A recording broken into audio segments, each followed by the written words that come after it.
ബേബിമാർ രണ്ടുപേരും കൂടി ഇരുന്ന് ചർച്ച ചെയ്യുകയാണ് ആരെയൊക്കെ നോമിനേറ്റ് ചെയ്യണം. ആ നോമിനേഷൻ ചെയ്യുന്ന സമയത്ത് റീസൺ എന്തൊക്കെ പറയണം. ആദില നൂറയ്ക്ക് പറഞ്ഞ് പഠിപ്പിച്ചു കൊടുക്കുകയാണ് അക്ബറിനെ പറ്റി എന്തൊക്കെ പറയണം. ആര്യനെയും നെവിനെയും ഒക്കെ അടിമകളാക്കി വെച്ചിരിക്കുകയാണ്. അക്ബർ എന്തോ വലിയ സംഭവമാണെന്നുള്ള നടിപ്പ് മാത്രമേ ഉള്ളൂ, അല്ലാതെ മറ്റൊരു കാര്യങ്ങളും ഇല്ല. പിന്നെ ഏറ്റവും നല്ല പ്ലേയേഴ്സിനെ നമുക്ക് നഷ്ടമാവുകയാണ് അക്ബറിനെ ഇവിടെ നിർത്തുന്നത് കൊണ്ട്.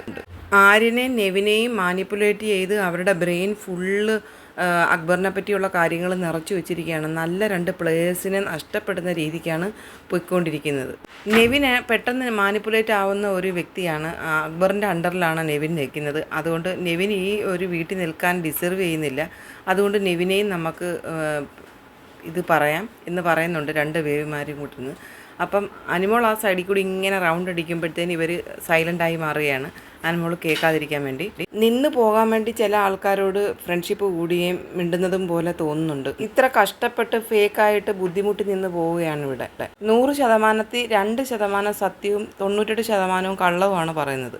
അതെല്ലാവരും എൻജോയ് ചെയ്യുന്നുണ്ട്, പക്ഷേ അത് റൈറ്റ് അല്ല. അക്ബറിൻ്റെ അടിമയായിട്ട് നിന്ന് പോകുന്നുണ്ട്. ഒപ്പീനിയൻസും കാര്യങ്ങളും ഒന്നുമില്ല. പെട്ടെന്ന് മാനിപ്പുലേറ്റഡ് ആവുന്ന ഒരു വ്യക്തിയാണ്. അങ്ങനെയുള്ള ആൾക്കാർ ഇവിടെ നിന്ന് പോകുന്നതിൽ ഒരർത്ഥവും ഇല്ലെന്ന് ആദില നൂറെ പറഞ്ഞ് പഠിപ്പിച്ചുകൊണ്ടിരിക്കുകയാണ്. ബാക്ക് സ്റ്റാബിങ് ഉണ്ട്, ലാലേട്ടൻ്റെ എപ്പിസോഡിൽ കാട്ടിക്കൂട്ടുന്നുണ്ട്. അപ്പോൾ അവർക്ക് തന്നെ മനസ്സിലായി ലാലേട്ടൻ വരുന്ന എപ്പിസോഡിൽ ഓവർ ആക്ടിങ്ങും ഭയങ്കര പെർഫോമൻസും കാണിക്കുന്നുണ്ടെന്ന്. അപ്പോൾ കണ്ടസ്റ്റൻറ്റുകൾക്ക് തന്നെ അറിയാം, പബ്ലിക്കിന് മാത്രമല്ല. പിന്നെ ആര്യൻ അക്ബറിൻ്റെ പാവയാണ്. ടാസ്കുകളിലൊക്കെ കള്ളത്തരം ചെയ്യുന്നതായിട്ട് തോന്നിയിട്ടുണ്ട്, ഒന്നും ജെന്യുവനായിട്ട് കളിക്കുന്നതായിട്ട് തോന്നുന്നില്ലെന്ന് നൂറ പറയുന്നുണ്ട്. ആര്യനെ പറ്റിയാണ്.